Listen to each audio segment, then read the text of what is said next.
Is on? Wait, is the camera on? Shit, bro. You don't never tell me when the camera on, bro. Scores. You see me trying to get right, man. What's going on? What's going on, scores? Trying to get right.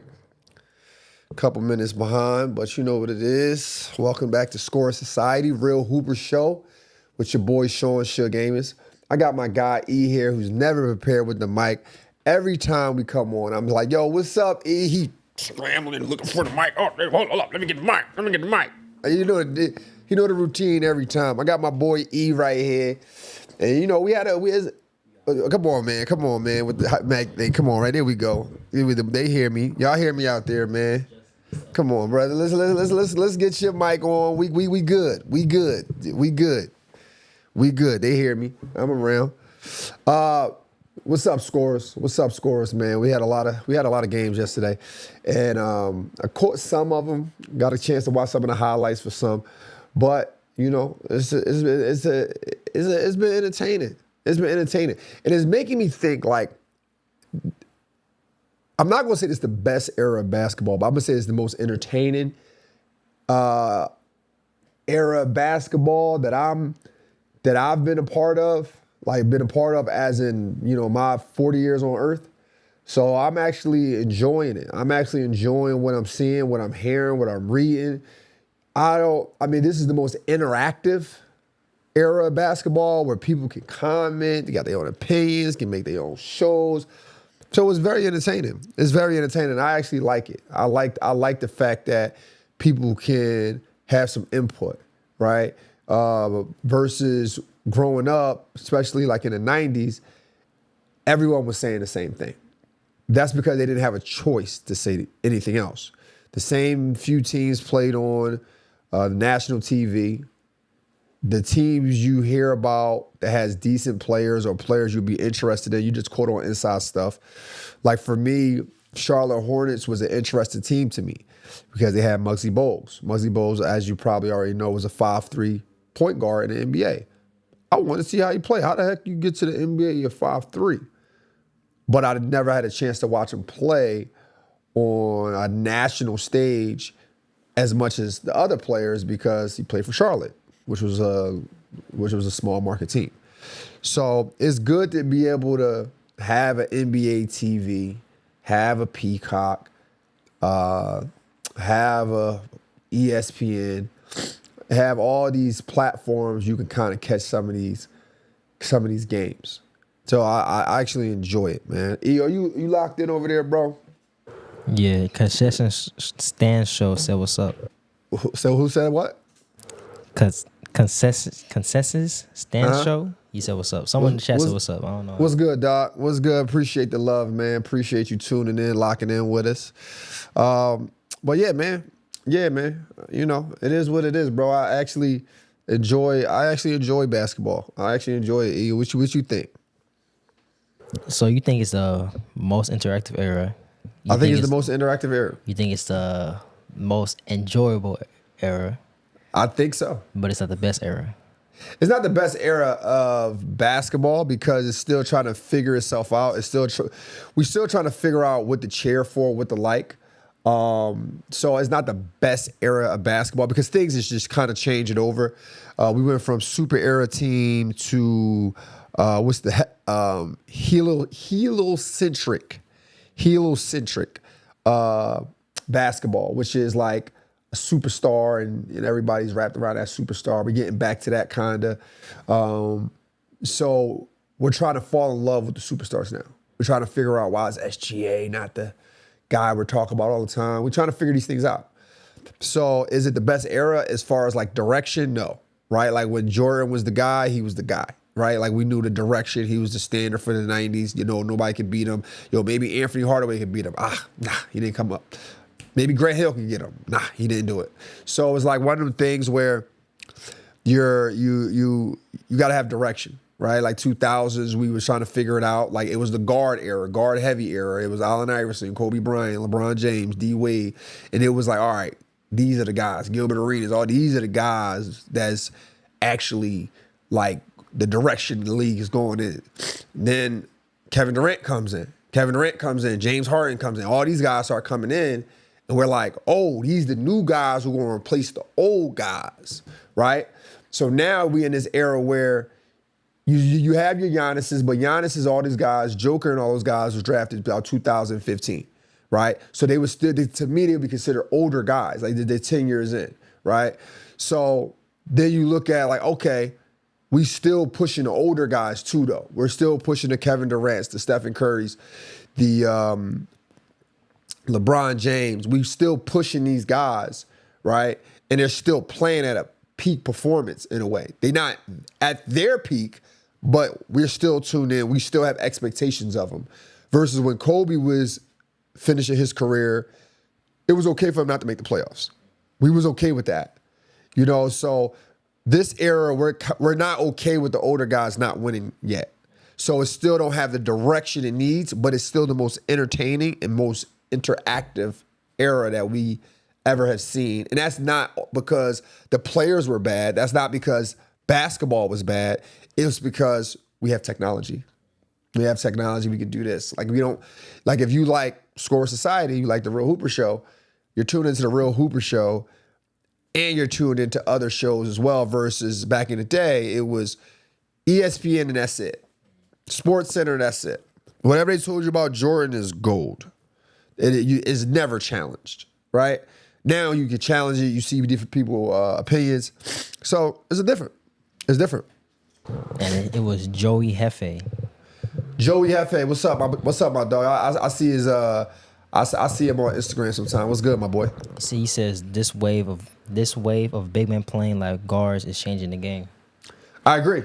And I like it. And I like it because here's the thing, right? And I'm going to get into this later on in the segment, but I'm going to talk about it a little bit right now. My thing is this. Who's to say that basketball was ever played the right way? Like, if you played in the 90s, 80s, whatever, you know you've been to practices at your high school level, college level, where the coaches didn't allow the big men to put the ball on the ground. A lot of coaches live like that unless it was like God-given talent for the big men. Like it's naturally shown. But it wasn't a thing that you try to develop. Who's to say that's right? Who's to say that's right for the game of basketball to limit players?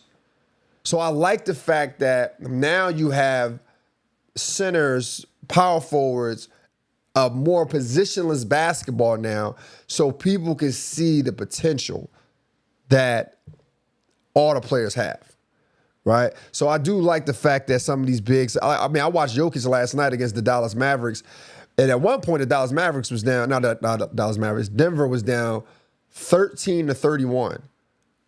After about several possessions, Jokic had the ball in his hand almost the rest of the game at that point. They obviously came back, still lost, but they lost by 1, and they lost at the buzzer. But my point is, to see a center do the things that Jokic is doing is unmatched. It's unmatched. That's the thing too about when it comes to eras. That's why I say you can't really compare. Like it's really hard to compare players when it comes to this era thing, because a Jokic is a player who can do a range of things. He can pass it. They run the offense through him. They run the offense through him, not through the block. They run it through him through the elbow. They run it through the three-point line. They run it all of it through him, right? How you going to compare him to Kareem or Shaq, who was just limited? And not because they couldn't been taught the skills, because they're very intelligent players, but that's just what the era didn't allow. That's all it is. Like, so when you compare it, you can't really compare eras. It's really hard to compare eras. I think Jokic is the start of a new era of centers. So yeah, shout out to you, Hefe. Appreciate you, gang. Your boy Luka came out with a shoe commercial.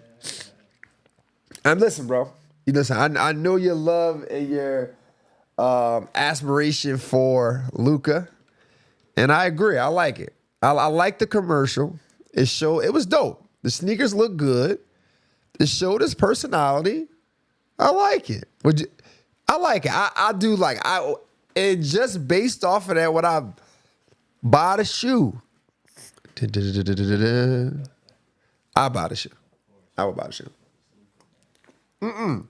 I do think because he plays in LA, it has a bigger impact. Right.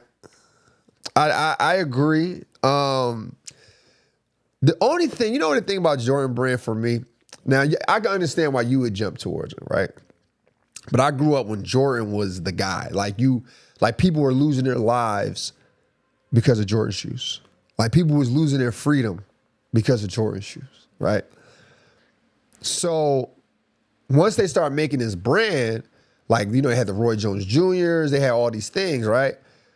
That was like frowned upon a little bit. You get people talk, you be in the middle of you be the butt of somebody's jokes. Oh man, you got the Jumpmans on, you got the Roy Jones Jr.'s kind of Jordans at all. Like, they was the things you would not get, right? So when I see a player under the Jordan brand, it's hard for me to buy into it because of that, because I come from that era. And the thing about it is, I think it's still a thing. Like, we might not want to admit it, but like people who under the Jordan brand, they shoes don't sell out like a Nike because Jordan was just too big of a player. You get what I'm saying? Like, it's like a rap artist, like Drake, trying to bring up another artist. Like, bro, you Drake. Like, nobody gonna be like when Lil Wayne had to fall back. Like, Lil Wayne's style had to fall off. You know what I mean? For it to actually make sense for Drake. You feel me? So a guy like Luka has that Lil Wayne and Drake relationship, had that Lil Wayne and Drake relationship under the Jordan brand, right? But he has to win. Like, Drake won. Like, and he was like, all right, Lil Wayne, we appreciate you, gang. We appreciate your contribution. You know what I mean?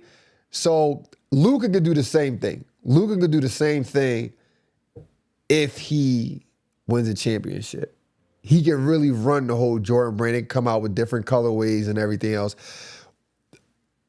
And they got to stop. I mean, you can't really stop producing Jordans, like the retros. You can't stop producing them.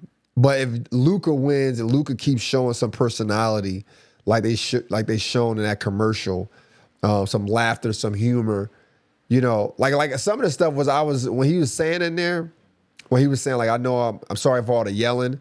I was like, what is he talking about? Do you yell in the locker room? That's the leadership of Luka. That's his leadership. I was kind of shocked. So if they show some of that, because that's what people fall in love about Jordan. It's like yeah, you got some old heads who, they regurgitate all the stats or whatnot, but a lot of times it's more so about, look at his personality. His personality was, he did this in the game. He did this. So they in love with that. You get me? So for me, I think if they continue to show Luka's personality, he can sell some more shoes. I got Joey back in the chat. He's saying Tatum and Luka being top 10 players is going to hurt their social impact long term, being under the Jumpman shadow. I agree. You think so? Well, it depends, right? Like, so Jason, he actually won a championship, right? But then he doesn't do it again. Then he's injured. So those things, like, you got to have, you're right. He's right. It can hurt it because when you under that brand, when you under that umbrella, you have to live up to what's been done. And that's the biggest issue.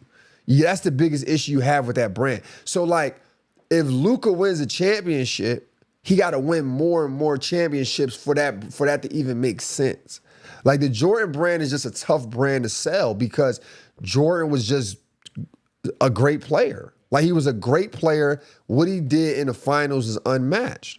And you got to be able to match that and say, all right, like, how someone's going to, like, you got to figure this, right? People spend thousands on just a pair of Jordans. The ones, low top one, like, in so many different ways. How you going to sit there and make somebody buy the second coming and spend $200 on it? Now, I got a question for you because there's been so many Jordan brand athletes coming up or that's came through the Jordan brand. you don't think that the athletes and the Jordan brand is separated from Jordan? Like, Not to me. It's not, Not to me. When I see that in the air legs spread, when I see that, I think of Jordan. And that's the only time I want to wear them sneakers if it's from that person. And like I said, Luka could change the mind. I like that they got new colorways, brighter colors, because that's the new thing, right?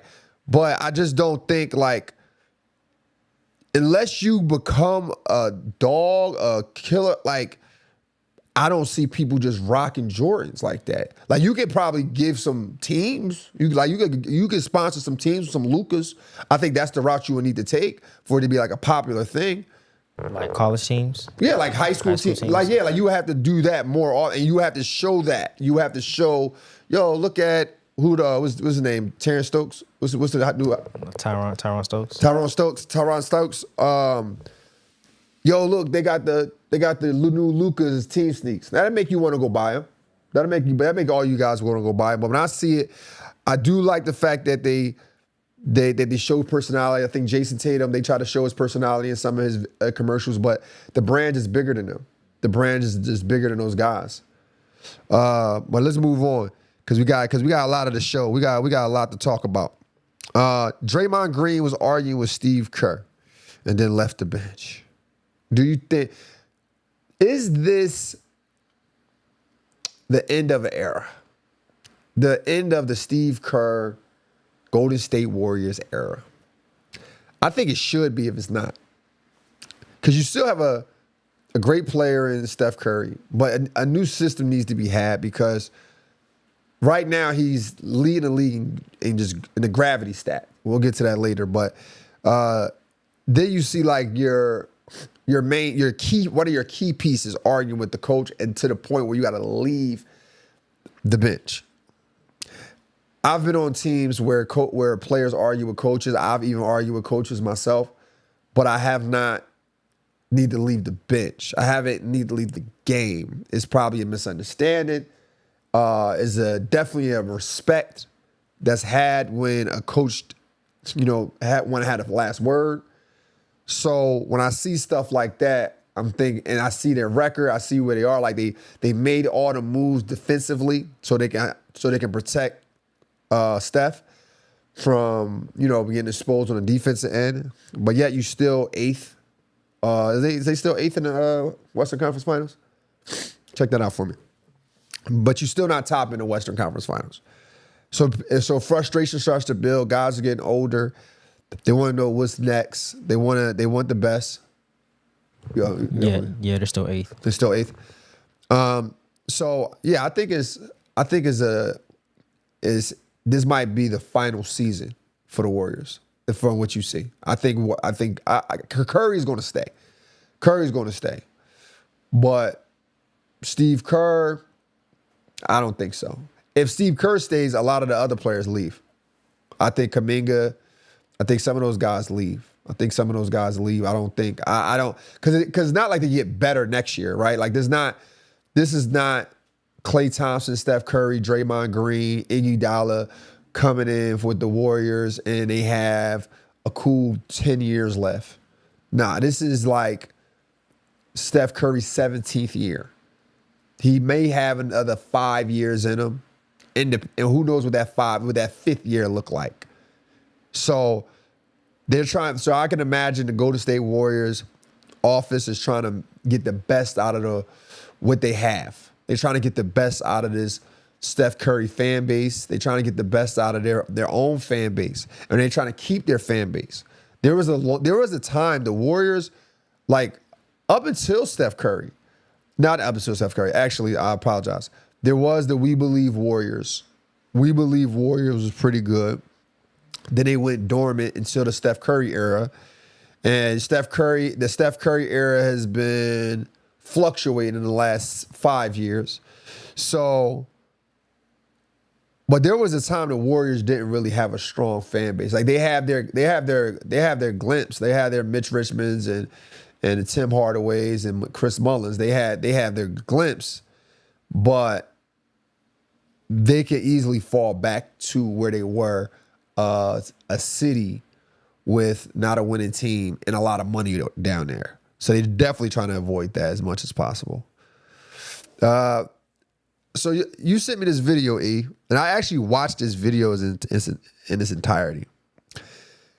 The video talks about how Jordan, how averaging 25 points, 5 rebounds, and 5 assists was like a threshold of success when it came to stats. And Jordan was the leader in that. He did about 5 times in the 90s, right? And then it was like a surge in the 2000s where you start to see guys like Grant Hill, Tracy McGrady, Kobe Bryant start to average that.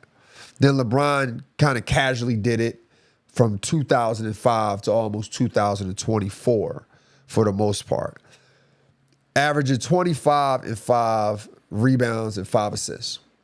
In this video, it talks about the evolution of basketball. Did basketball get better? Did it change? Did whatever the case may be? And they're comparing the eras, right? And the thing about it is, it's so crazy that people don't want to believe that the game has changed. They want to come up with like, oh, the rules change. Yeah, the rules did change, but that doesn't mean it's easier to shoot the ball. Like the 3-point line was extended. Over time, if you play basketball, you know this, right? I'm gonna get my guy E in this. Me and my guy E, my guy E right here, like I used to coach him as a basketball player. Basketball coach, basketball player. He would always try to challenge me one-on-one after practice. Hey, coach, play one-on-one. All right, man, come on, bro. Yeah, you know, I got to do it. You know, they call me out, I got to play. But I would know his moves. I would know his moves because his teacher before me, because I didn't see him when he was young, so his teacher before me limited him in having different moves and different things in his bag. Same thing in the 90s. A lot of things is easy to guard if you're not the player on your team. Like how easy it is to guard a Ron Harper for the Bulls if he not Jordan. If he can't do the things Jordan did. If he don't have the free range to do what Jordan was doing, right? Now, I think about like me playing my guy E, and he had like a range of things. He could shoot long threes. He could get to the basket. He had triple step backs. As a coach, it had been hard for me to guard. It had been hard for me to guard because I didn't grow up seeing it. I didn't grow up knowing how to guard it. There's no defense for it.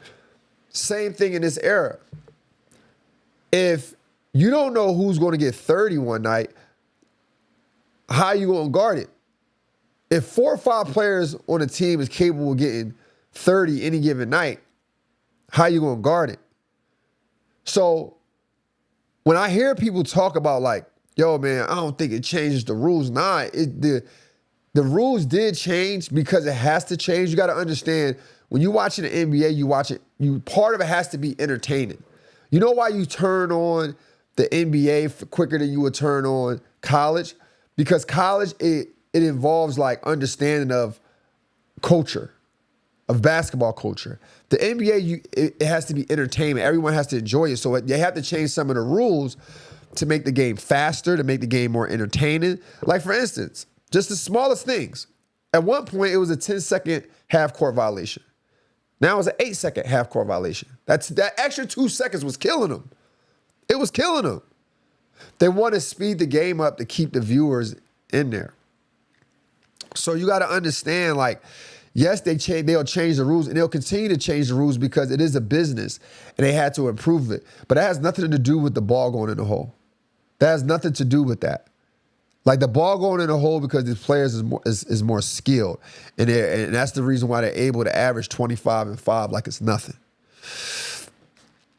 We talked about this too, how like the game really changed because coaches starting to allow more. They start allow, like in the youth basketball, AAU basketball, we just allow more. We allow more free range. Maybe the kid who should be shooting at only shooting layups. Maybe we cheer him on when he shoot a shot from the elbow, a shot from the free throw line, a 15-foot shot. And sometimes you have to, because if you want to have a good program, if you want to keep players coming in, you can't always, not to say diminish, but be opposed to children or players trying to explore other areas of the game, because people don't want to come back at that point. And then it hurts the confidence overall. So this game is different, it's challenging. It's a different ball game. When I was growing up, you really couldn't do some of the things like a Jordan would do. The only person who could do what Jordan would do would be Jordan, probably. Like, you know what I'm saying? Like, unless you had Jordan capabilities, they're the only person who could do it. Or if you had a free range, you was really good, you was gifted, or your dad was the coach. That was it. Other than that, bro, high, low pass is what you're doing in the post, because we worked our tail off as coaches to get this big man down here. I played with a guy in my high school varsity team. He was 6'10". You think my coach is like, yeah, go ahead, Shug. You go do your thing. Hey, Wayne, get out of there. Get out of the paint. You think that's what they was gonna let me do? So if I average 10 points, you think it's because I couldn't score? No, it's because I had somebody in the paint who was 6'10". Another thing, who's in the game? Yeah, we talked about this too, how we think like the game was played so perfectly back then, but I don't think it was played perfectly. But I look at it like cars. Like, you think that 1979 Mustang was the fastest thing until your average car is going 460 miles per hour. You know what I mean? Like, that was for its time. That was great for its time, but we got to move on. We got to get past that type of stuff. We got to push through we got to push through nostalgia. And the thing is too, for me, is yes, this is good, but there's also a thing where there's also a con to it, right? Because now you have trainers. You have trainers with kids, trainers with even high school players, and now all of them have skill. They all have skill, but the issue is this. You're teaching kids individually to play a team sport. So when I was growing up, we practiced or I worked out, it was in a group. 3 guys, we trying to shoot 500 shots, or we're in a team setting. The individual stuff was here and there. It was here and there. But if you have 5 guys on a team as does individual training, they only can think individually. And you got to have good teachers, good trainers, good coaching to help the kids understand or help the players understand it's still a team sport. The scout's going to see you're good even if you score 10 or 20 points. They know what a Division I, Division II, Division III player looks like. And that's hard to tell kids, and that's hard to tell parents, because they're spending money on trainers and playing for clubs. So it's harder for the game, for the players to actually coexist and make sense on the court and really look like a good team basketball for some of them versus it was back in the day. Like, it's hard to tell a kid or a parent, hey, we want your kid to dump the ball down low, although you pay $1,000 or $500 a month on personal training for your kid doing something else. So that's the only con that I have in today's game. Today's game is just more, you have great skills, but some of the kids, the players, the youth guys, they don't know how to spread that out in the team setting. And that's because you have young trainers, young coaches, and they don't know how to, and they're still learning. So that's the only thing I have with the game right now is just a direction. It's just a direction. Like, where are we going with this? But it's definitely going to be a skillful game. And you could definitely tell that the game is in good hands. So, E, you sent me another stat. Now, are you familiar with gravity stats? Yeah. Yeah? So, here's the thing with the gravity stats, right? So, for you guys who don't know what gravity stats is, it's when a player has a basketball, how many people does he attract? When he don't have the basketball, how many people do he attract? And right now, looking at this source is from the NBA. Right now, Steph Curry, Kevin Durant, Anthony Edwards, and Luka Doncic and James Harden, and LeBron leads this category. They lead this category. That's in order, by the way. So, like I was saying earlier about the heliocentric offense now, where you have a star player and everybody feeds off the star player. Steph Curry is still that player. The reason why Steph Curry is still that player is because he can move without the ball. Out of everybody I named, he's the best with moving without the ball. He's the best with understanding screens, running around screens. And if you know anything about basketball, to guard screens, you need a lot of help side. You need a lot of hedging. So it involves a team. It involves a team concept of defense. So the team has to all be glued to this one guy who can come off the screen, because no one else on the team can do it like Steph Curry. No one else can do it like him. So Steph Curry would lead that category. Then the next one is Kevin Durant. Kevin Durant is a 7-foot guard. Kevin Durant is a 7-foot guard who is underestimated when it comes to passing, by the way. A couple nights ago, I was watching him pass, and I'm like, yo, I've always watched him pass, but a couple nights ago, he was actually making dishes like dinner time, brother. He was hitting the right players at the right time, and that's what I consider passing, not just being able to pass the ball, but being able to put the ball in someone's hand at the right time in the right place and giving it to the right player. That to me is passing. But Kevin Durant is a 7-foot guard who attracts a lot of attention. He attracts a lot of attention, and he has a team where they're still young. They're still young, so you can guard those other guys one-on-one because they're going to make the mistakes on their own. Kevin Durant can kill you. He can kill you one-on-one. So everyone needs to shift over when he gets the basketball. If you want to send a double team, send it quick, and everybody got to shift to the double team. So you're going to have 4 guys locked in when you catch the ball. Versus the Jabari Smith, all right, I got him one-on-one.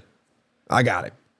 So you got to look at it in that way too, when it comes to when it comes to why these guys are in the position they're in. And then even your boy Luka. Like Luka can kill you either way. But he's shooting long threes. He gets into the paint, making the right passes. So these guys, I think they got it right. I think they got it right when it comes to gravity stats. But I'm looking at the names, E, and it goes back to what I'm telling you. Out of all the names that's on this list, only 2 are young. Anthony Edwards and Luka. They're the only 2 young ones. James Harden. I watched James Harden play last night. You watched that game last night? No, I didn't see You it. didn't see that game last night? James Harden probably the best old head. You don't think the best old head? Best old head? Here's how I say old head, right? Like, James Harden not really competing for a championship. You feel me? Like James, like you play at LA Fitness before. Yeah? All right. It's always this old head. He don't care what team he on. He the old head. He might be a heavy set old head. This ain't James Harden, but he a heavy set old head sometimes. He grabbed a rebound. All right, young boy, go down the court. He make the good passes. His team always losing though. You know what I mean? He's still good. Everybody they don't mind him on his team, but he still play with a losing team. He still just play the same way no matter what. That's why I say he's probably the best old head in the league right now, where he can actually he don't look bad. He don't look bad. he still ball. I don't think we give him enough credit. He can still ball, and he on his gravity. He top tier when it comes to gravity as well, and that's because there ain't too many. Like, yeah, you got Kawhi. We'll get into that later, but when Kawhi's out, he's still doing damage. He's still averaging 25, 6 and 6. James Harden. He's still doing what he needed to do. So I think he's one of the best old heads in the league. Definitely, not one of. He's the best old head. Old head as in a guy who's not competing for a championship, but he's still worth seeing. Your boy Ben Simmons, man.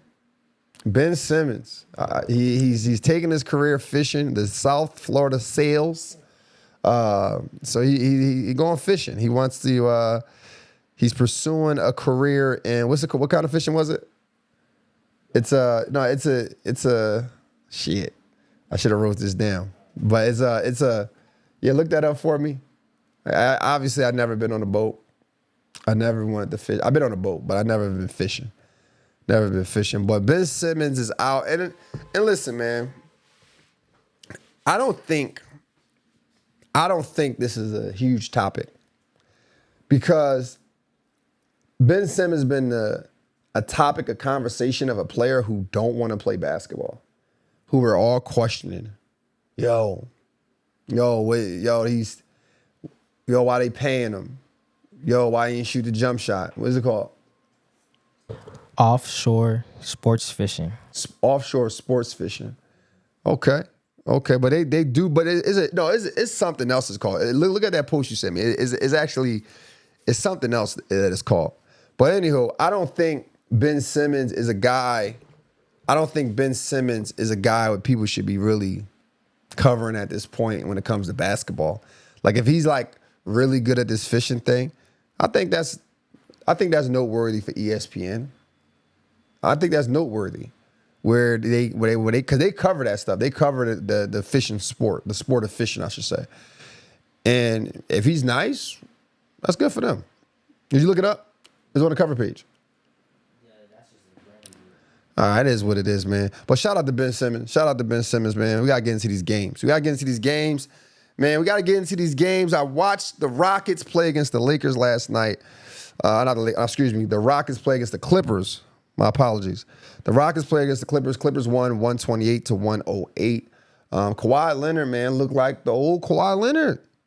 He looked like the Kawhi Leonard that people was ranking very, very high. He had 41 points, 8 rebounds, and 5 assists last night.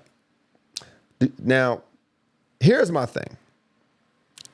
I believe Kawhi Leonard is a top small forward of all time.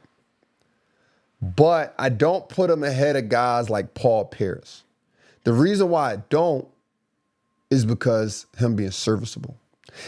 This 40-point game was the first 40-point game in the last 5 years, I believe. So, Kawhi. So, yes, it looked great, but the issue is can't put him ahead of all-time guys because just didn't play a lot. I mean, I don't want to hold nothing against guys who go through injury bugs. I'm okay. I understand that. But you also got to respect the guys who fought through the injuries or who stayed healthy. I think that's honorable. I think that's that should be rewarded. There is such thing as an Iron Man reward. I think it should. I think those guys should go ahead of them because of that. And then another thing too is all the players that I rank ahead of Kawhi Leonard in this position. LeBron James, Kevin Durant, Larry Bird, Paul Pierce. They were once responsible for their team actually being successful.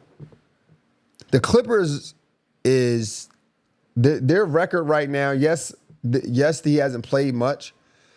Kawhi. Their record for the Clippers right now is 8-21. If LeBron James was on a team that was 8-21, like, can you imagine?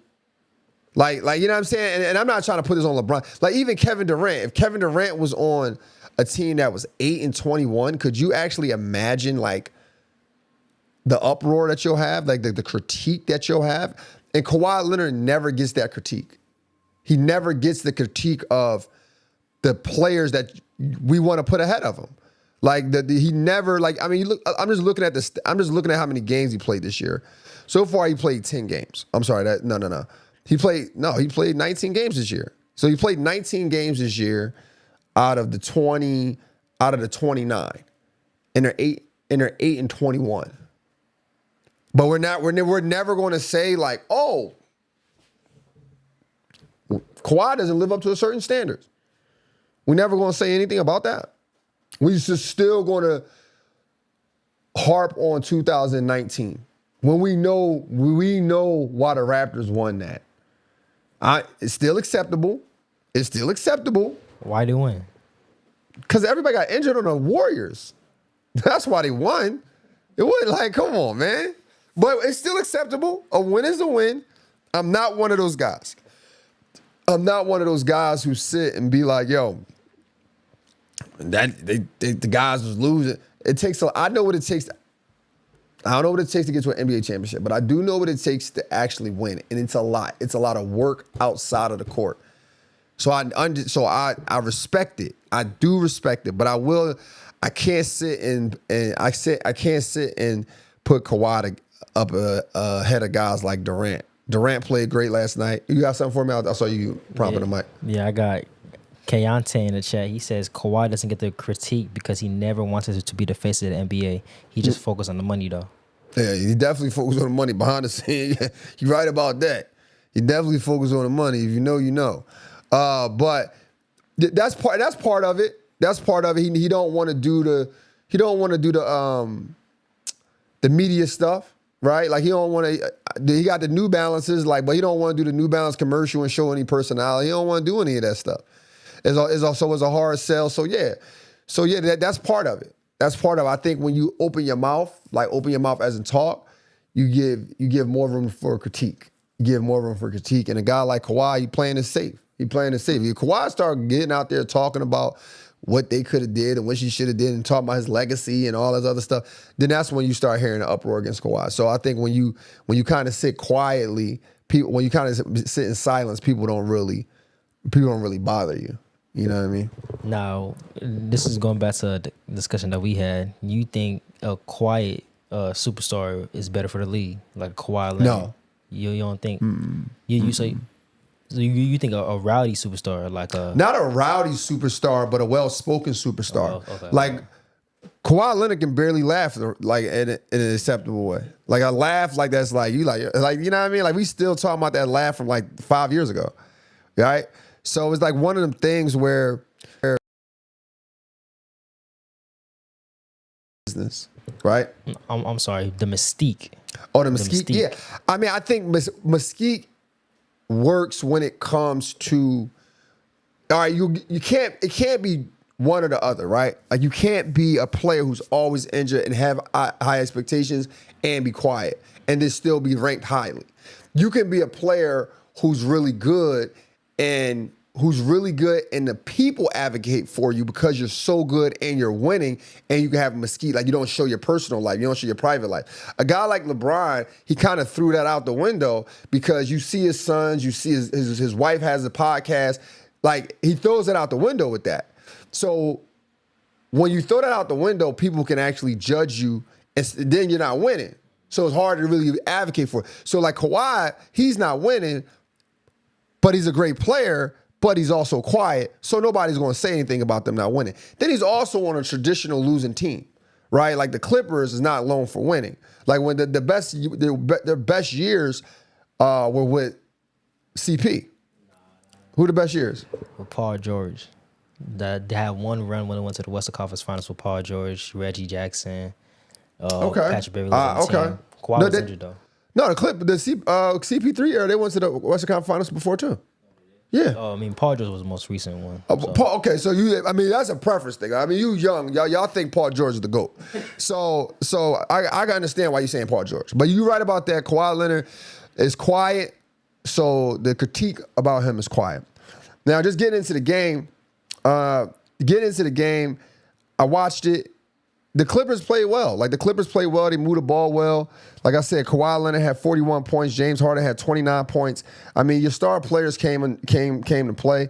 They shot 54% from the field and 54% from three and 55% from the field. They beat the Rockets because the Rockets shot 30% from the 3-point line.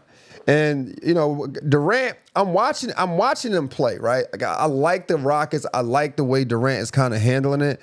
But there are times where I'm thinking to myself, like, yo, Durant need the basketball. They took Durant only played 29 minutes last night. They took him out a little early. He looked a little frustrated. Their coach, Emmanuel Udoka, I know I pronounced his name wrong, but he was frustrated as well. He was frustrated with, what's his name? Amon Thompson. Amon Thompson missed a few defensive assignments on Kawhi Leonard as well as James Harden. And you see him cussing them out a little bit. So that's where they lost at. And then at some point they just took those guys out. I think it was like 6 minutes left. It was like 6 minutes left in the fourth, and Durant was already sitting on the bench. So they said already checked out. It wasn't no way they was going to come back. But nonetheless, it was still a good game. I believe the Rockets play again on Christmas Day. They play against the Lakers, which should be a good game. They play against the Lakers, right? Yes, they play against the Lakers, which should be a really good game. Something good for us to watch on Christmas Day. So shout out to those guys. Then we move on. We OKC against the Spurs. OKC against the Spurs, E. How you still feel the same way about OKC after seeing them lose to the Spurs 2 times in a row? Yeah, they're still a top team. Yeah, still a top team. I know they're still a top team. No, let's be clear. OKC's still a top team, but how top are they if my man Wemby came off the bench and still under minute restriction and still was hard to guard, and they still lost with him on minute restriction and he scored 12 points? How are they still? Do you still think they're? I mean, obviously they're beatable now. Do you still think they won't have a crazy record like a 73-9? I never thought they were gonna have a crazy record. Oh, you never thought they were gonna have a crazy record? All right. So a 70-12? Nah, it's still too hard, bro. 70-12 is too high? They're still a 60-win team. 60-win team. Somewhere in the 60s, but Okay. Well, like I said, the Spurs won last night, 130-110. The Spurs just here's my coaching philosophy: winning culture over winning basketball games. Now, here's what I mean by that. If you have a winning culture, it's easy to win basketball games. Sometimes you don't have the pieces to win all the basketball games. But if you have a winning culture, once you get those pieces, is that you don't have to do too much change and everything falls in line. So with the Spurs, they haven't won in years, right? I think the Spurs haven't won a championship since 2014, I believe. So we're going on about 11 years now. But they have a winning culture. Yes, they have a new coach, but that coach was mentored by the great Greg Popovich. Greg Popovich is still in those offices.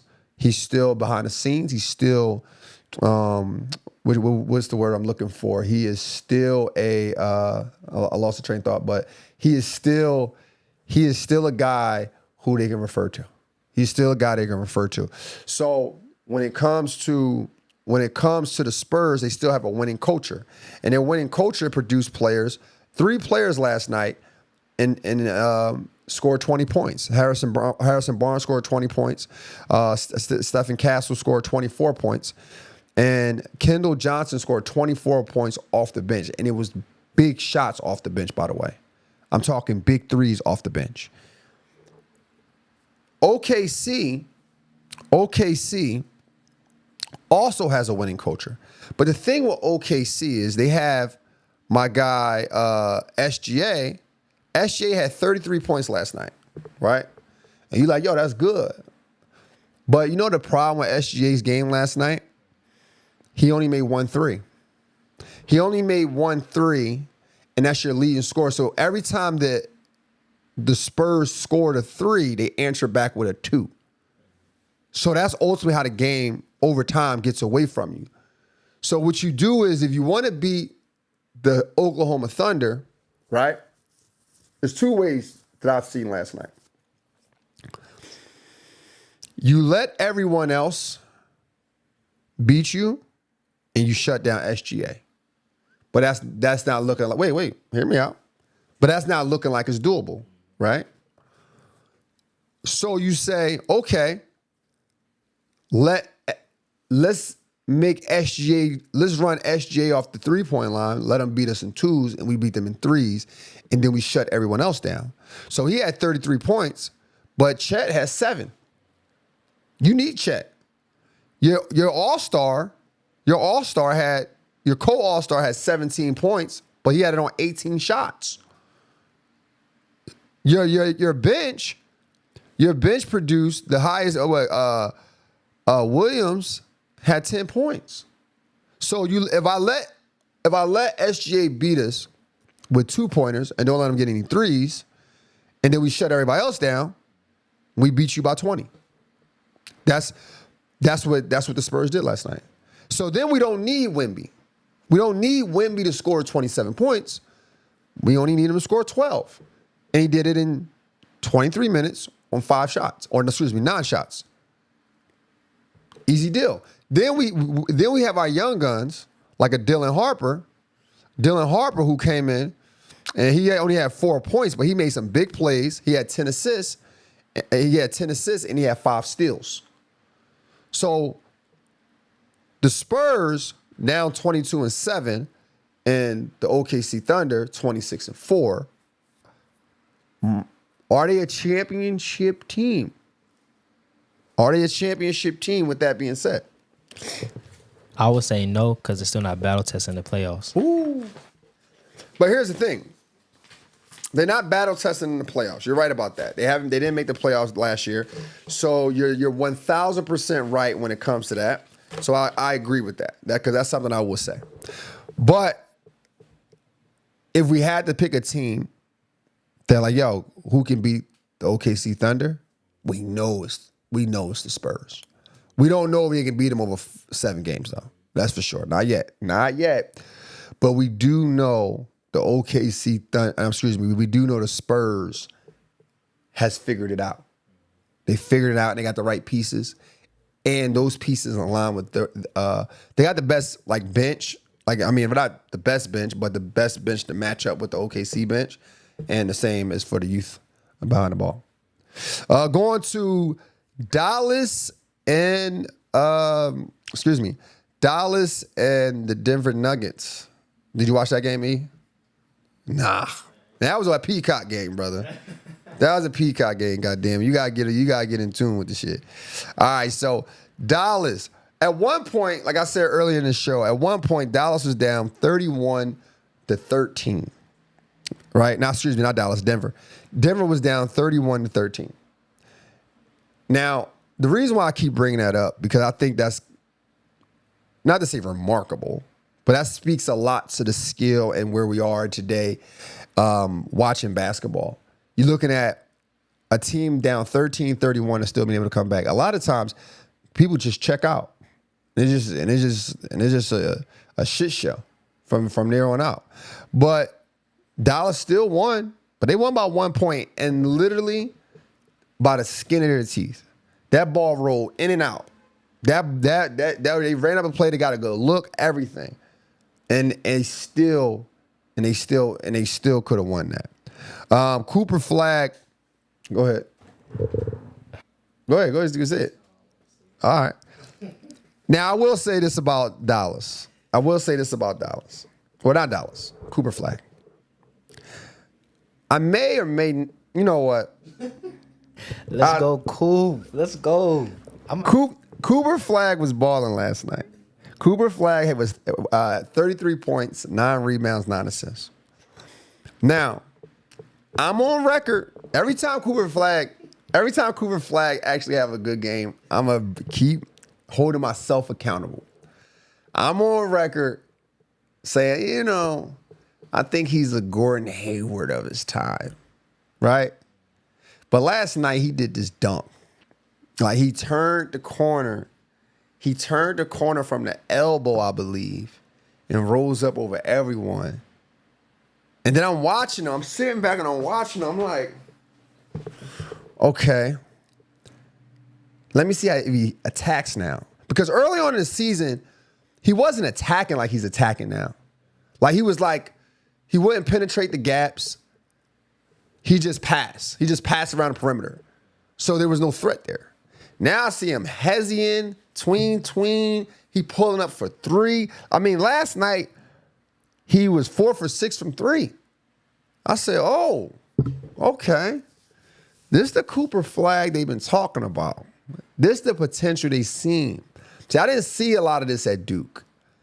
I'm always skeptical with some of these guys who play on teams who got other good players on it, right? When they're coming up in youth or like AAU. Like, for instance, Cooper Flagg played on the same team as Derek Queen for the Pelicans, right? So now you got all these players all these good players on one team who obviously can play in the NBA. You don't have to do all that tween stuff because you got all these people on the team. You just got to drive past and, kick the ball and people can hit shots. So you got to prove to me that you can do what my favorite players did, like an Allen Iverson or a Kobe Bryant. You got to prove to me before I be like, yo, this dude is going to be the greatest thing. But last night I was like, you know what? I might be a casual. I was wrong about this kid. I was wrong about this guy. But he looked good. He looked good. And the reason why I say he looked good, because one, you can tell the mature, the growth. You can tell that he's getting more comfortable and acclimated with the league. They playing against the same teams all year round. 4 times, at least on his conference, 2 times on the Eastern Conference. So he's going to get comfortable. It's not like he's going to go out there and see something new. I mean, they will do different schemes for him. But he's adjusting. He's adjusting well. Some of these plays he had 9 assists, but he was making passes at the right time of the clock. Wait for guys to get to their spot. He was throwing oops to Gafford. So the Jason Kidd mentorship is rubbing off. So shout out to them. I like what Anthony Davis was doing last night. Anthony Davis had 31 points, 9 rebounds, and 4 assists. It's a win over Jokic. Everybody was on Anthony Davis when Jokic I'm not gonna lie, he destroyed him. He destroyed him in that Lakers series. But Anthony Davis looked good. He shot 12 for 19. So, I ain't mad at that. You got anything for him? I know you want to say something about Cooper Flag. You good? Nah, I was just hyped. All right, yeah. Cooper Flag did his thing. Nikola Jokic had 29 points. 29 points, shot 50% from 3, making 5 for 10. And he had 14 assists and 7 rebounds. So they kept him off the glass. They kept him off the glass, so that's a good thing. And then Jamal Murray had 31 points. Jamal Murray had this 31 points. So I like it. I like Denver still. Denver is still 21-8. They still a championship contending team. The Mavericks still a project team, but they're creeping up there though. They're creeping up there. They're 12-19. They're 12-19. So they're definitely creeping up there. So I looked at the post game when the interviewer asked Cooper Flag, "What do you want for Christmas?" He just said some more wins, and I think that's respectable and honorable, and I think they're on the verge of getting there. Our next game that we covered is the Knicks versus the Timberwolves. My man E, they was sleeping on my boy Cat. How you feel about Cat? He's a solid player. You know what I'm saying? They sleep on my boy Cat, man. Cat had 40 points last night. 40 points. I mean, it was a loss, but he still played. The other night I believe he had like 2 or some shit like that. But he had 40 points, 40 and 13. And I think that's that speaks to, like, when I talk about direction of the NBA, like, you don't know, like, how somebody have 2 one night and then 40 the next. You get what I'm saying? So it's hard to really root for. Like, then you look at guys like my boy Jalen Brunson did sit out that game. So that speaks a lot. So that's the reason. That's the big reason they lost, and that's the big reason why he had 40 points. But nonetheless, he still showed up. He still showed up. The Timberwolves scored 115 points. Anthony Edwards came up with 38 points. I liked the fact that he showed up against the team that traded him, though. I like the Cat did that. Yeah, Cat showed up against the team that traded him. Let me go on the internet because these notes is kind of blurry, guys. And I'm trying to make sure I give y'all the right stuff, but some of these notes is blurry when I printed it out. Yeah, some of these notes are just a little blurry. But anyway, Julius Randle had 25 points, 25, 6, and 3. 20 shots. See, you know the thing about Julius Randle, bro? Julius Randle is I have a love and hate with Julius Randle. Like, I like his game. I like his skills. But the problem with Julius Randle, he had, like, I think it's like the last 3 games where he shot the ball just as many times as he scored the points to score. Like 20 shots, 25 points. That's too much. Yeah, they won. But they won against a team without their best player. Jalen Brunson didn't play last night. And they won by 11? You know what I'm saying? Like, Jalen Brunson in the lineup, averaged like 27 points. So it changes the game. And that's the thing about the Timberwolves. That's why Anthony Edwards has so much gravity when he catches the ball, because he's the only person who can do what he does. Like, I think he led the league in 3 points made last year. 3 points made last year. Then you're talking a guy who can get downhill without playing with the basketball. So now he demands a lot of attention because he can beat you either way. Versus Julius Randle, he can do the same thing, but for the most part of his game, it requires some jab steps. It requires rhythm. So he's not catching and going. He's catching, jab, pump fake, post up. It don't require that much gravity. So that's why the Timberwolves are always in like a situation where, you know, they're just right there. They had this one player because they need that. They need someone else who can play like Anthony Edwards. I mean, obviously, there ain't too many people who can play like Anthony Edwards, but like a play off of Anthony Edwards without the ball stopping, right? But nonetheless, good game. I got a question in the chat. What you got for me? Back to Joey. I know we got super chat. We do got super chat. I got to figure that super chat out. But let's answer that. Ask the question. Joey says Jokic's 3-point shot has been high this year. What do you think about the new perimeter focus for Jokic? For Jokic or in general, big man shooting more threes. I believe Jokic made about 5. It makes sense. Here's why it makes sense. Because you're going to lose games by not shooting threes. If Jokic have the basketball most of the time, because they're running the plays out mostly if it's in Jamal Murray's hand or Jokic's hands, right? If Jokic doesn't shoot threes, everyone backs off, and those cuts are not there anymore. Though you can't make them passes, so his assists go down. A lot of things go down. The efficiency of the team goes down. So they need him shooting threes. So you can tell he's been working on it. We interviewed a guy named Steven Grant. Steven Grant used to play in the NBA, but he played for a plethora of teams. He was a journeyman for the Pacers, the Bobcats, et cetera, et cetera. But he was on the staff of the Denver Nuggets. He was a player development coach for the Denver Nuggets. And he was telling us in the interview how hard Jokic works. Like it may or may not look like it to some, but Jokic really works hard as he was telling me. He works a lot on shooting, a lot on understanding the game. He says he watched a lot of film on basketball. But to answer your question, I believe and know that Jokic shooting threes is necessary if they want to win. You just watch OKC lose to the Spurs because their best player was answering threes with 2-pointers. So you're always going to have that gap. So I like the fact that he's able to hit them too. He's able to hit them shots as well. So last night, I got rid of it. It's probably easy if I go in here. He made 5 threes last night. He made 5 threes. I said 5. He was 5 for 10, right? He was 5 for 10. So he's 50% from 3. You like so that's a constant threat for any team. So they got to come out. They come out, I make a pass. So I like it.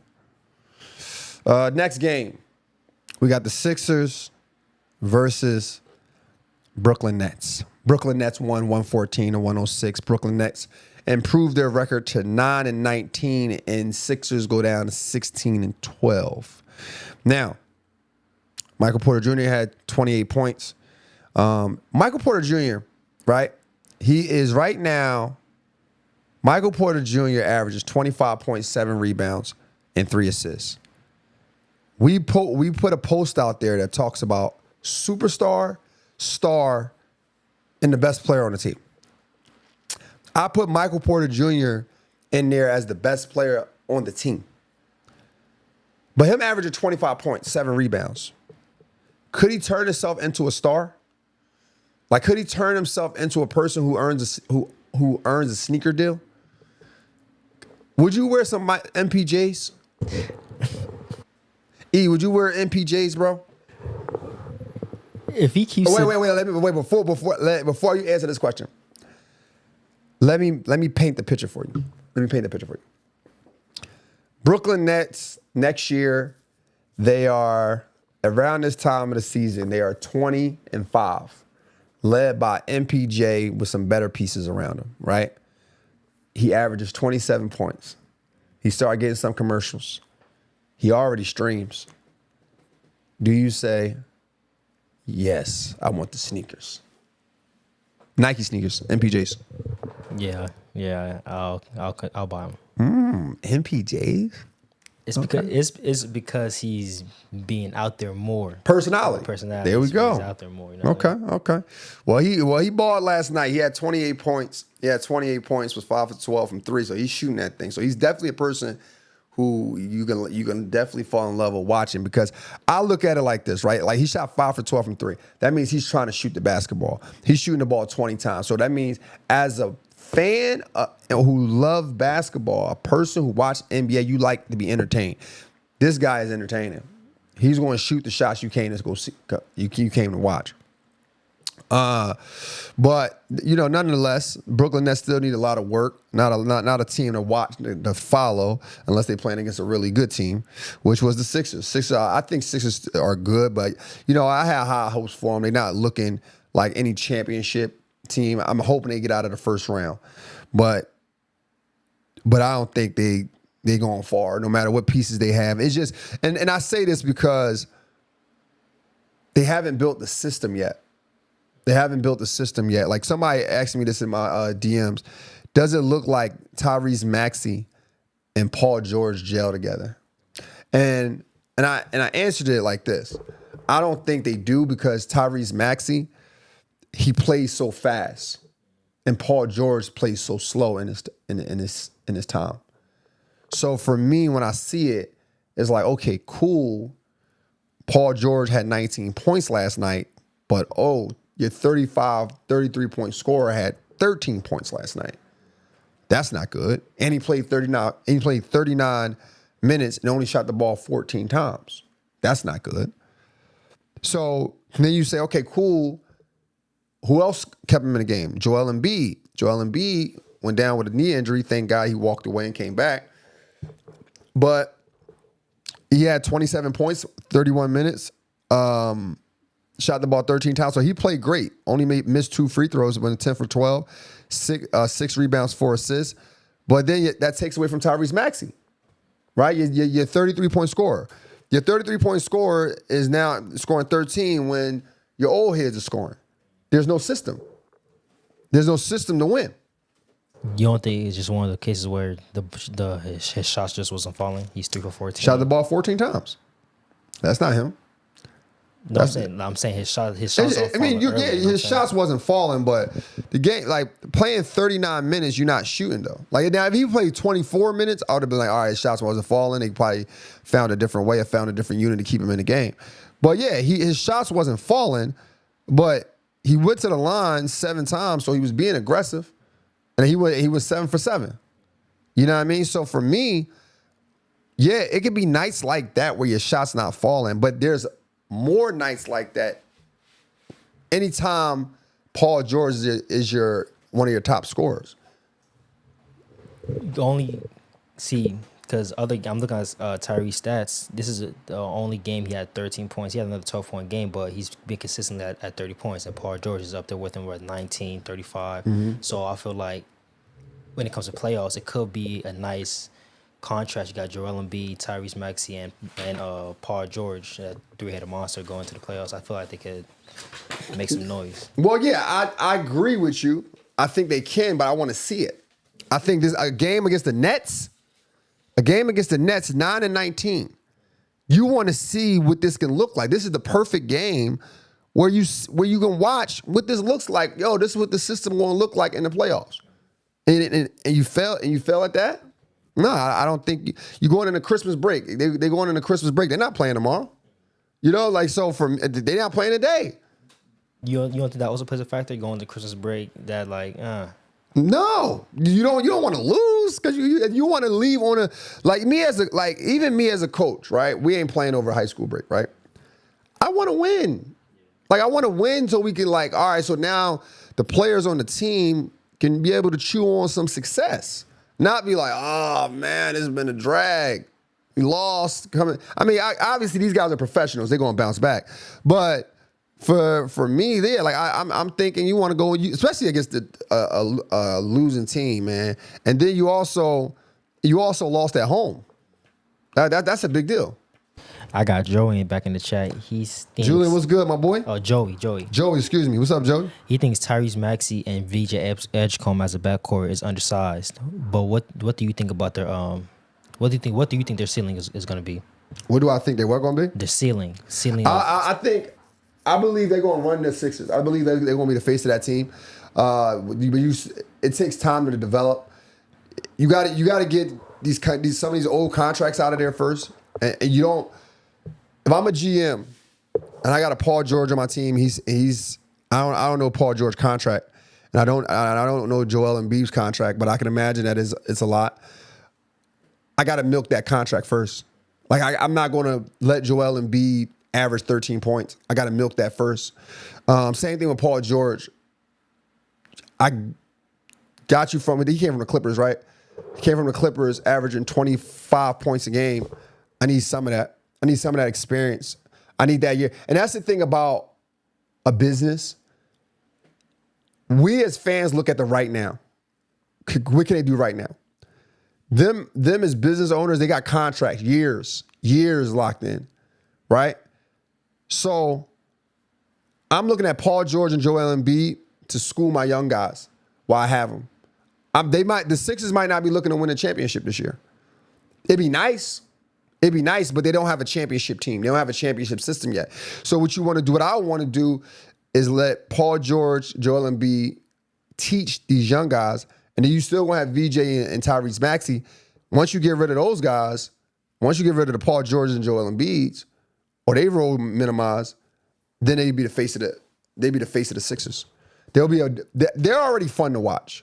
But some games, VJ, because he's a rookie and he has so many people, so many good players around him, he does not need to score like we know he can score. So some days is a learning curve where he's passing and moving and post entry. But when those guys are done, when he's fully developed, when he's developed, like he's in year 2, year 3, they're going to be a fun team to watch. They're going to be a team where you everybody want to watch the Sixers. They're going to be a championship contending team. These going to be two guards who's averaging 25 and 28 points a game. But he's still got to develop. So you don't want to put too much pressure on him as a rookie just yet. Same thing with over there with Dylan Harper, Cooper Flag. When those guys fully develop 2-3 years in, we understand what they can do.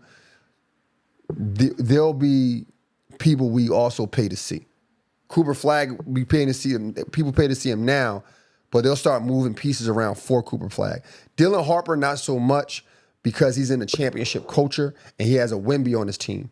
But he also has some other good players as well. Who won the Rookie of the Year last year for them? Castle. So yeah, I do like VJ and Tyrese Maxey's upside. Last game. I mean, it was a lot of games yesterday. First off, let's be clear. Every team in the NBA played yesterday. There's no way I'm watching every game. I can't watch every game. And I hate when people say that. Oh, you should. I watch all the games. You don't watch all the games. Unless you got a room full of TVs and you got more eyes than two, you don't watch all the games. Because games like last night, I mean, I'm just going to give you a rundown and I'm going to get into the last game.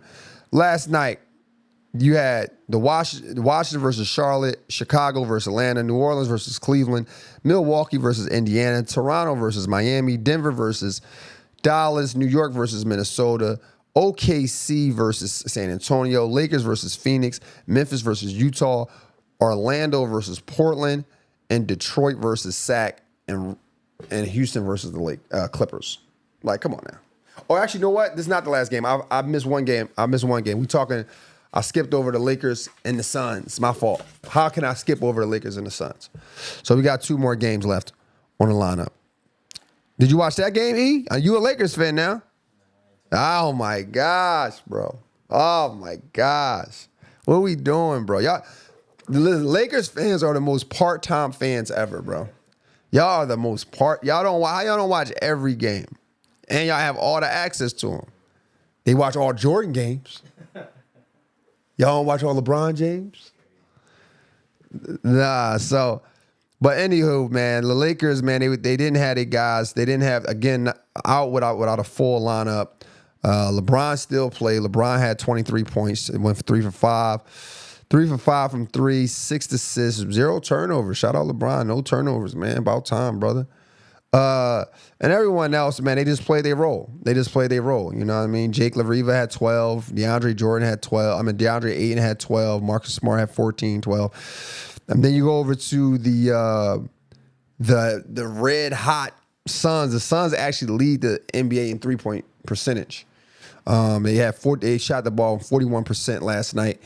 Dylan Brooks led the way with 25. Dylan Brooks led the way with 25 points. Devin Booker followed him with 21 points. And they just had an equal balance attack. You're talking about Colin Gillespie had 16 points.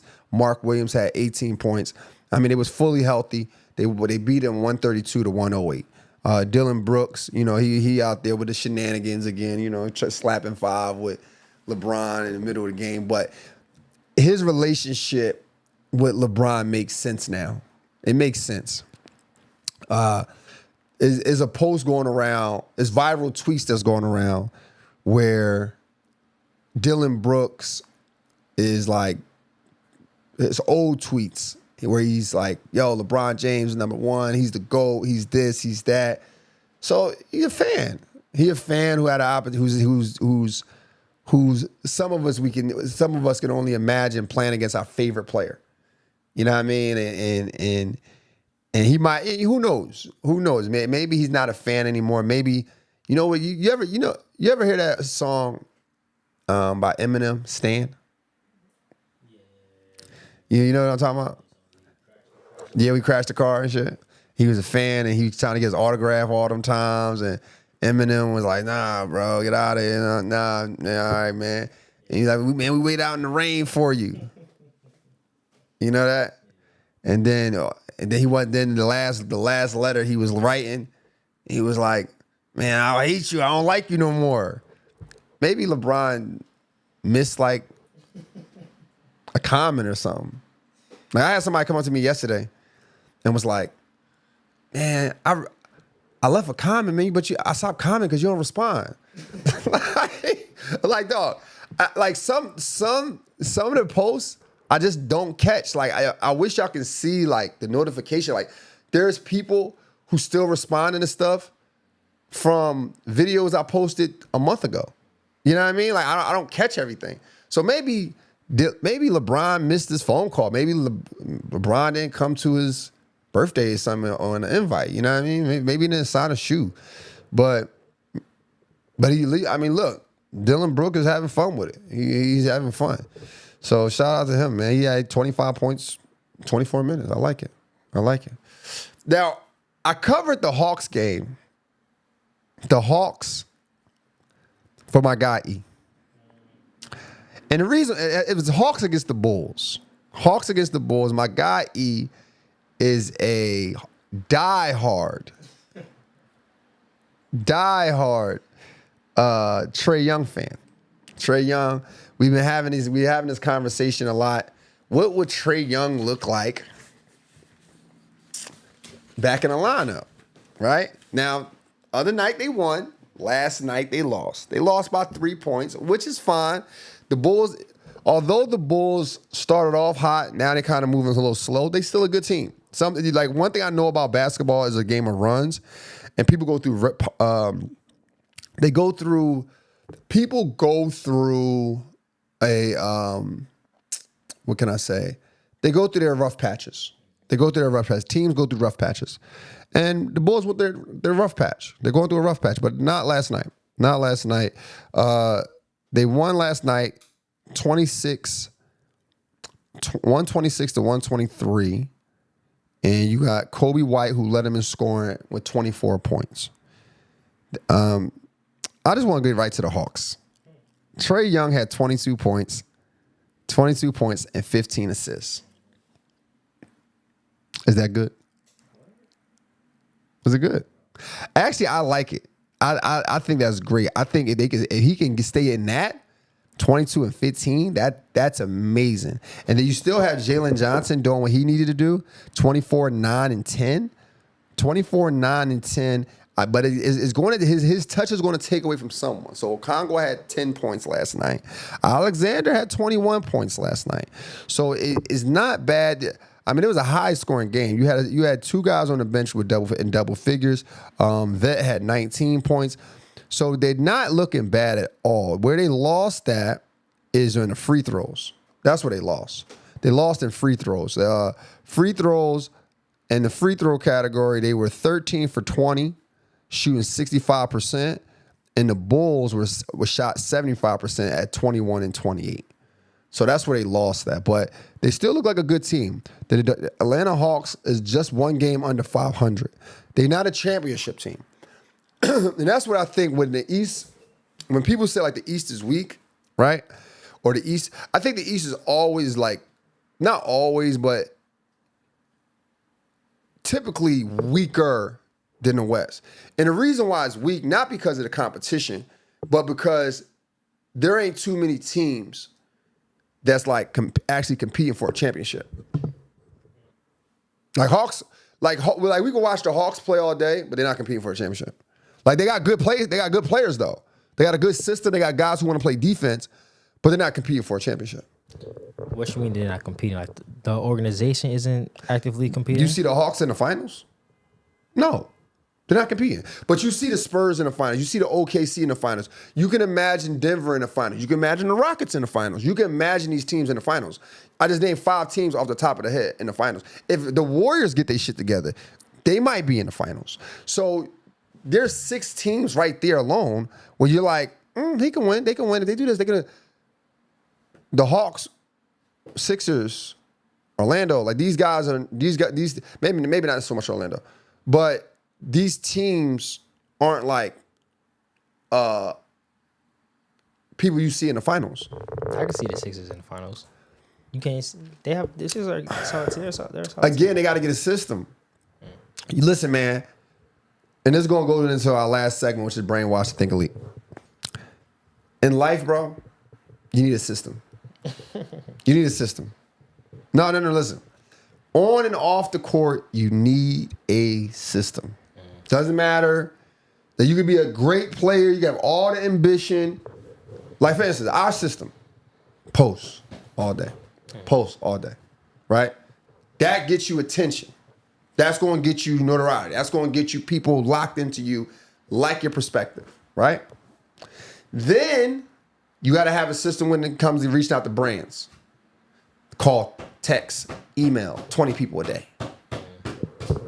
System. That's what's going to help you win. These teams don't have, like, and sometimes you got to have the pieces, right? I like the Hawks' defensive system, but they don't always have the defensive pieces. Trae Young is not a defensive piece. He's not a defensive piece. You in this defense, bro. Yeah, you need to have some defense. You need to have some defense on the guards. Bro, not every team has defenders on them. And that's why they bottom teams. Nah, bro. The teams that don't have defense are bottom teams. I'm They're talking about bottom teams. Defensive. Steph Curry. Everyone on the Spurs, yeah, but they got 5 other people. They got 5 other people who can play defense. That's what I'm saying. The Hawks can do the same thing. They got 5 but they other don't people who play have defense. a Steph Curry though. Yeah. Trae Young is not a Steph Curry. Cause here's the thing, Trae Young, his game is he had 15 assists last night. When the last time you seen Steph Curry get 15 assists? Steph Curry don't got to do 15 assists because he has so much gravity with the ball off the ball that the other people can score on their own without it. They chasing Steph Curry off screens. They switching. They doing all these. They bigs is switching out, and then you got Jimmy Butler who can drive for himself, right? A Trae Young, we not worried about him running off screens. That's actually going to help because that's actually going to help us beat a Hawks. Let Trae Young run off screens all day. He's going to burn himself out. He's going to be tired. Bro. That's not his game. He had 15 assists. He had 15 assists. So that means, listen to me. That means he is a distributor on his team. Steph Curry is not the distributor on his team. All right, but we talking about defense though. All right, we talking about defense. He got other defensive pieces on the team. He got other defensive pieces on the team. Defensive scheme around Trae Young. The Hawks could be a championship team, which Trae Young could be maybe not the head piece, but he could be on a championship team. If you put Trae Young, like you replace Trae Young, The Warriors didn't play last night. with De'Aaron Fox, it'll still work out. Listen, Trae Young, Steph still average. How much Steph average right now? 27 points, 28 points. Steph still is a primary scorer. You can't lose to Steph scoring. You can lose to Trae Young scoring. Nah, you could lose to anybody scoring. Nah, because listen, Man, you just lost to Shea scoring. who lost to Shea scoring? With Spurs beat Shea scored 33 points. They still lost. Steph scored 40 points. Listen. Okay, good example. You could lose to anybody scoring. Listen. Shea lost 33 points, right? But I can live with Shea's 33 points because they mostly twos. You can't live with a Steph Curry scoring 35 points off threes.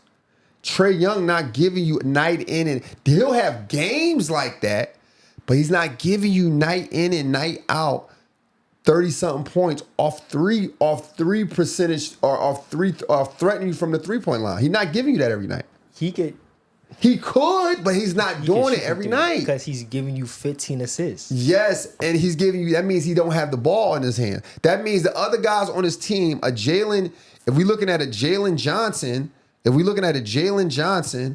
he shot 7 threes. He shot 7 threes and made 1. This guy's Zachary, 2. He made 2. Nickel Alexander shot 8, made 2. So if you pass it for the most part, your 15 assists, the most part of these assists are going to be all on field goals. You're not going to be a team like Steph Curry.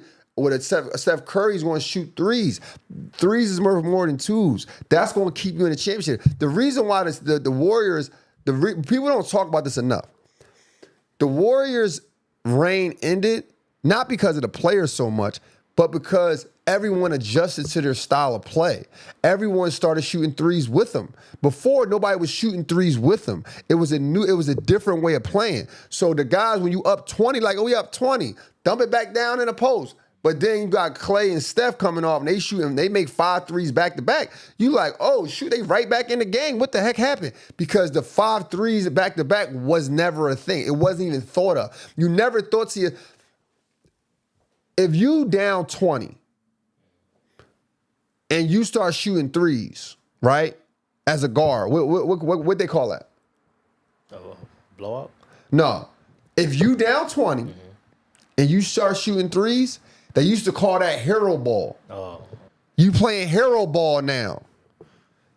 So nobody was ever tapping into, if I'm down 20, they thinking what? All right, we got to play better defense now.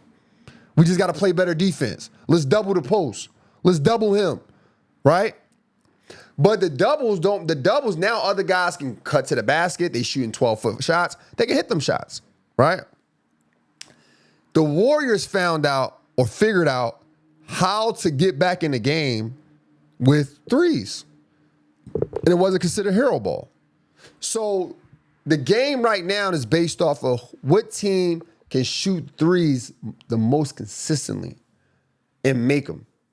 Trae Young and an Atlanta Hawks team can get hot, but they're not a team that's going to kill you on threes in a championship setting. So they need a better system. Is what you're They saying. need a better system. Okay. They better. Hold on. Who lead the show me the teams that lead the league in threes.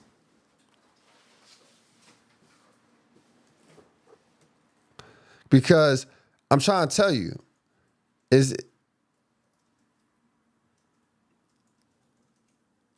because some of these guys look good in the smoke and mirrors, but they're not. They're not there though. They're not as good as you. They're not as good as you want them. You want them to be. You're looking for percentages. Percentages. We got Cleveland. Cleveland up top. Where's the Hawks at? Let's make it easy.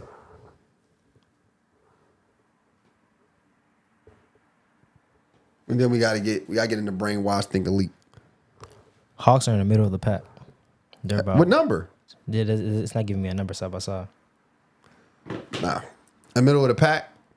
So how many teams before? About 14. 14? There's 13 teams above them. 13. So that's what I'm saying. That's not championship behavior.